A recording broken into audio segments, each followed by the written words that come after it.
Either you get discarded or you discard them. Either way, it's going to end, and it's going to end bad. And the longer it takes, it's going to be worse.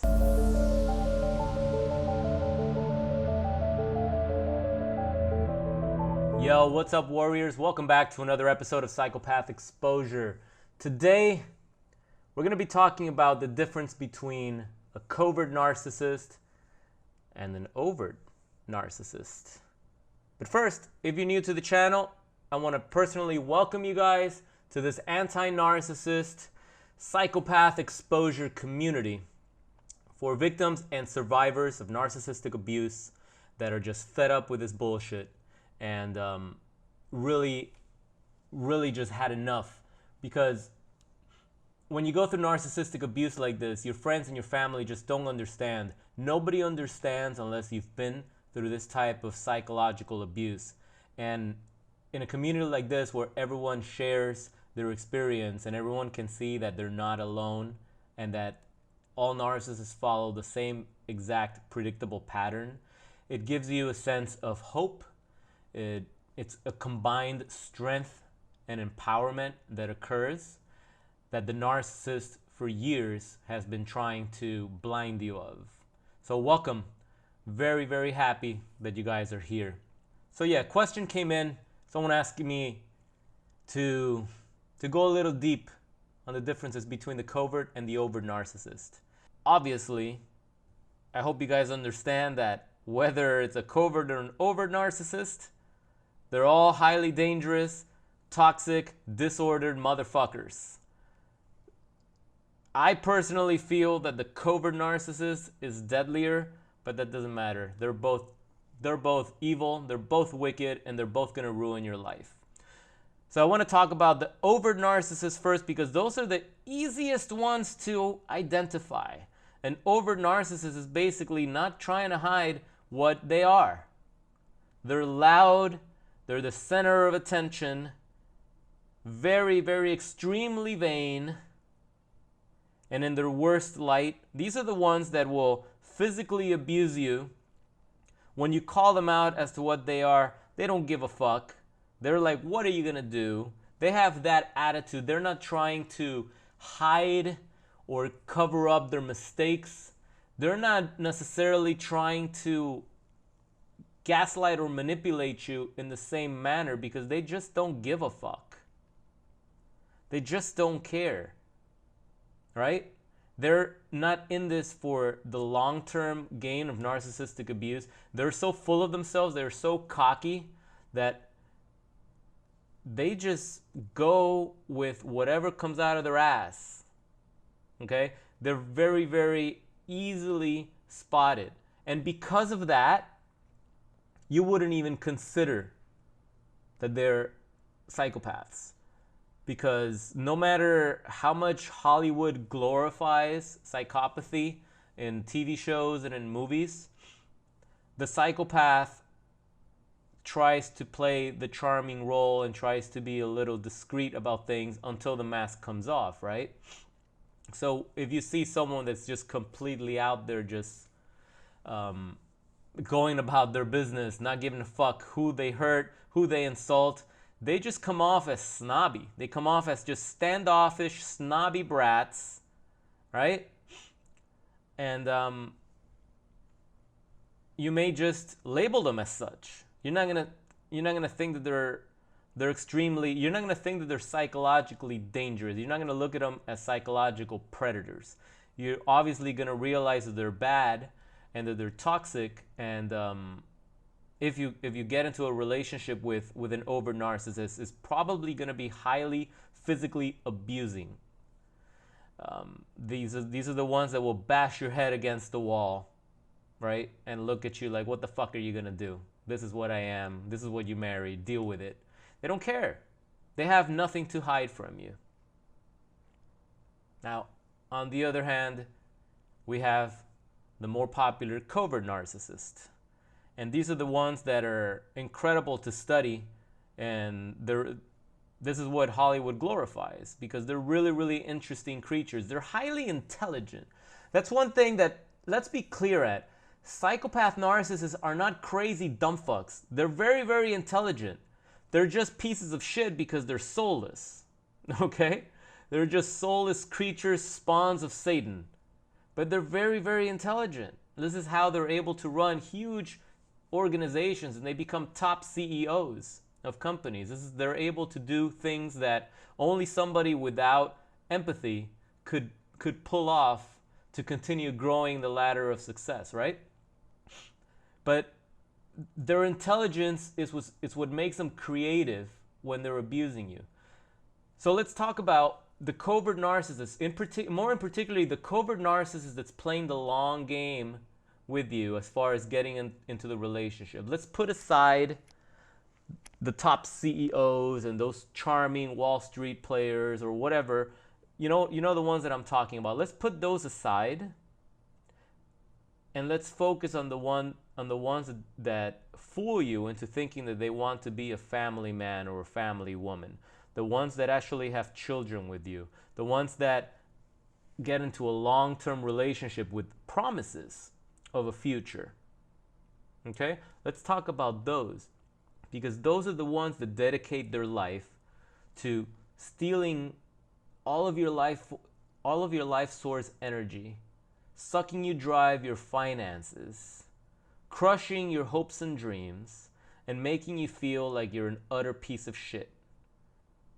These covert narcissists wear the mask of what they feel you wanted to see. The covert narcissist studies their victims. They study their prey. Weeks before they even get into a relationship with you, or before they even try to charm you and sweep you off your feet, they've studied you carefully. They know the things that you like. They know the people you hang out with. They mirror all those things to give you a false sense that they're your soulmates. And they will love bomb you in the beginning. And you will fall in love with that facade. But you're falling in love with a person that doesn't exist. It's a trick. They don't exist. They're wearing a mask. And little by little, you start to notice cracks in that mask. Because remember what I said, they're utter pieces of shit. They, by nature, self-sabotage everything that's good in their life. As intelligent as they are in creating a scenario, or creating an environment where they can just steal narcissistic supply from their victim pretty much almost forever, they will self-sabotage that because the narcissistic supply that they get is just never enough. They're like vampires, always looking for blood, and they have that thirst for blood that can never quench. You see? And this is why they destroy everything that's good for them. Anything that they can build, they destroy it. In the beginning, they're so delusional that sometimes they actually believe that you're going to be the one that's finally going to make them happy, because they've destroyed every relationship in the past. But a few months into the relationship, they start getting bored with you. They just start devaluing everything that they once loved, because they never loved it to begin with. It was fake. And you know that. I know you know that. You felt it. You felt the shift. And that shift causes anxiety. That shift causes your body to jerk and to react in unrealistic ways that are unhealthy. You're with this partner that's supposed to be your loving and your safe place, but you feel nothing but anxiety and impending doom just being around them. That's not healthy. That's not healthy. And the reason you feel like that way is because of the cognitive dissonance. You're seeing a mask that's telling you all these things, but they're behaving in a different way. You're starting to see the cracks in that mask. You're starting to see them for who they really are, but you're so brainwashed with that love bombing spell that you look the other way and you're like, oh, wait a second, I think I just saw demon horns. No, I don't think that's what I saw. In fact, that's impossible. But you start seeing what they really are as slowly that mask starts chipping away. They're covert. They're covert. They operate in darkness, in the silence. And as they're destroying you, they're grooming someone else, and you didn't even know until it's too late. That's how conniving they are. And that's why I personally feel they're more dangerous, because of the psychological trauma that you will carry for the rest of your life. Psychological trauma. Some people would argue that it's worse than physical abuse. But I can definitely hear both sides of this argument. Physical abuse is terrible, and you should be locked up. But psychological abuse, why isn't that illegal? That can fuck up someone's life forever. And it does. That's what these narcissist predators do. They ruin people's lives. How is that not illegal? How is that not a punishable crime? And what's interesting is these covert narcissists in a court of law, in a therapy session, they'll convince the jury, they'll convince the therapist that you're the monster, that you're the problem.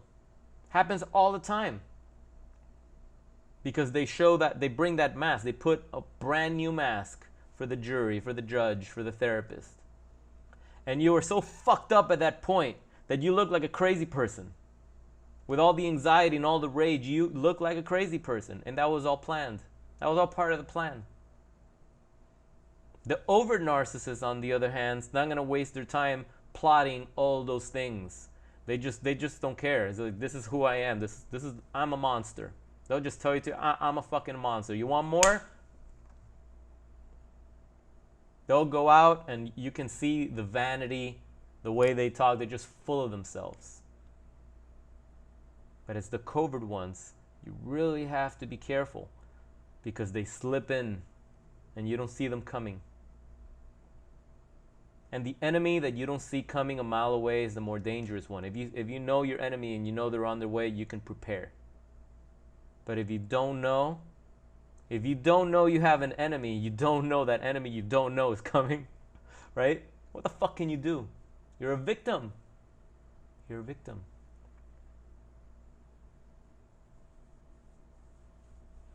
But I train victims and survivors of narcissistic abuse to become warriors, to fight back and to get out of this toxic situation.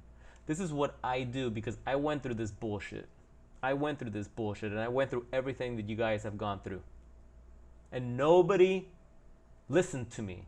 Nobody understood. Only one person did, and that was my mentor that I had to seek out the same way you guys are seeking out help online. And that's how I started to get better, when I started doing exactly what this person told me to do.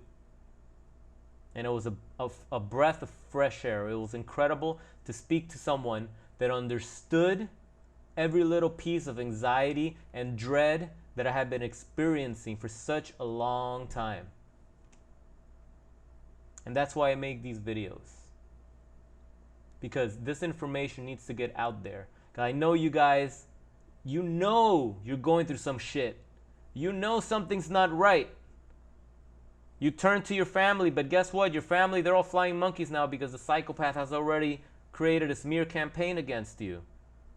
And they speak to you in condescending, patronizing manners that makes you feel even worse. I know. I know. So, let me tell you, it's time to put on your armor, your warrior's armor, start fighting back, creating an exit strategy to get the fuck out of your relationship if you're with a psychopath narcissist. And the very first step, and I teach this in my ebook, is go no contact. You have to go no contact with these predators. Once you know what they are, once you're just fed up of that relationship, you have to let them go and move forward. And you can't do that. You can't begin to heal if you're still having communication, if you're still looking at their social media, you're still entertaining their bullshit. You have to go no contact. So I wrote this ebook that I gave away to everyone in this community. Just click on the link below in the description. I'll flash the website down here as well. It's 22 pages where I hold you by the hand and I tell you everything you need to do so you can start healing. because you can't fight back if you don't heal. And you can't heal if you don't fight back. That's the catch-22. See, that's the vicious cycle that happens when you're in a relationship with a toxic predator like this. It's kind of like the Stockholm Syndrome. They're creating the pain, but they're also the ones that take away the pain because no one else believes what you're going through. So you continue reaching out to them for that little shot of dopamine. It's like you're seeking that high, that original high of the drug. And the psychopath knows that. So he or she deprives you of it. Or they'll give you a taste or a false hope or a false promise that you're going to get more. But it never happens. It never happens. And I talk about these things in detail in my coaching mentoring sessions. If you guys are interested in a private one-on-one session online, I do offer that. I help thousands of people get through their toxic situation, get through this trauma, rebuild their life, and have the strength to experience life in a better way that they can even possibly imagine. Because once you go through something like this, you lose the will to live. You lose the will to continue working on any project or goals that you had. Something just overtakes you, this darkness overtakes you, and you just don't care anymore. And that's such a shame, because the narcissist targeted you because of your potential, because you were a quality human being. They didn't target you because you were a piece of shit. They're a piece of shit. They targeted you because of your life energy, because of this incredible light that you had that they wanted to feed off of you. And now they've sucked you dry.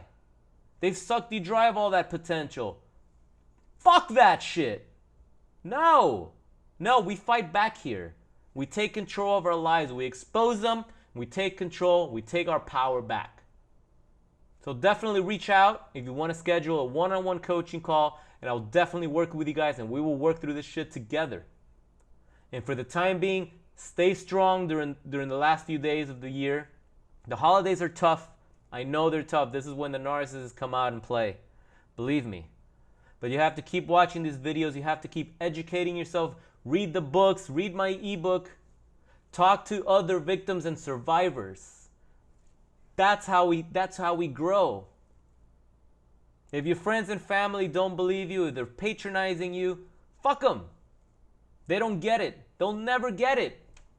How can someone empathize with you? How can, if you're a rape victim, if you're a victim of rape, the only person that can understand is someone else has been raped. No one else will understand. They can try to empathize, but will never understand. You'll never feel understood. Just read through the comments. Read through the comments of every video on this channel. All the stories are the same. It's just survivors and warriors just empowering each other. That's how we win. We can't let these predators win anymore. They're going to go after someone else anyway. Either you get discarded or you discard them. Either way, it's going to end. And it's going to end bad. And the longer it takes, it's going to be worse. But they're going to move on to someone else. They're not going to be butthurt, wishing that they could fix things with you. No, these are Terminators. They don't give a fuck. They probably have someone right now and you know it. So that's all I got for today. Always a pleasure sharing my experience, strength, and hope with you guys. Leave a comment below if there's a question that you have, or just email me directly. That actually would be better. And I can definitely either reply or just make a video. Again, if you want some coaching, I can definitely help you with that. And we're gonna start the new year with a bang, guys. So stay strong, stay on the rise. Fuck the psychopath, fuck the narcissist, fuck the noise inside our heads. Let's make it a good year. All right? Love you guys. Be strong. This is Kita with Psychopath Exposure. I will talk to you in the next video.